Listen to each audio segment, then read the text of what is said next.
سلامونه نیکی هیله و احترامات فضل وهاب سواتی ستاسو ورور یو ځل بیا نیغ په نیغه ستاسو سره مخاطب یم.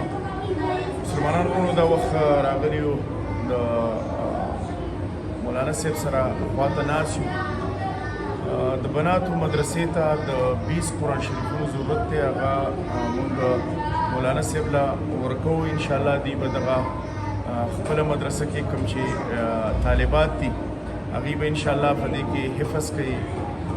ډېرې ماشومان داسې دي چې هغه به عالمانې جوړېږي.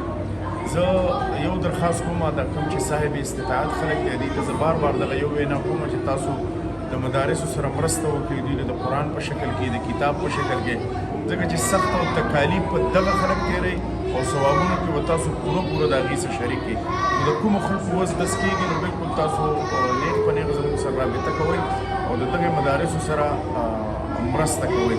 دغه شل قرآن شریفونه دي مولانا صاحب دغه ماشومانو دپاره کلي جینکۍ طلابې دي ستاسو سره دا به هغې ته حواله کوي او تاسو هغه خلکو ته مختصرو غوندې دعا وکړئ کوم خلک چې زموږ سره مرسته کوي.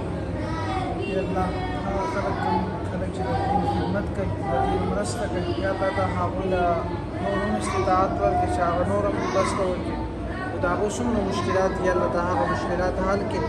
د دنیا کې څومره مشکلات دي، څومره مجبوره خلک دي، الله ته د هغوی مجبوریانو مشکلات حل کړي. د پاکستان کوم حالات دي الله ته دا هم برابر کړي او زموږ ټولو خلکو چې نو د دین سره مینه پیدا کړي او زموږ مسافر وروڼه یې هغه هم زیاتر تعاون د دې سره کوي. موږ یې وینو مختلف اوقاتو کې الله دا مسافر وروڼو ته هم چې نو حلال رزق توفیق نصیب کړي چې هغه حلال رزق وګټي او خپل کور ته راشي او خپل خویندو وروڼو سره ښځو سره بچو سره خپل ژوند په ښایسته طریقه سره تېر کړي او اخره کې دا ټول نصیب چې لا اله الا الله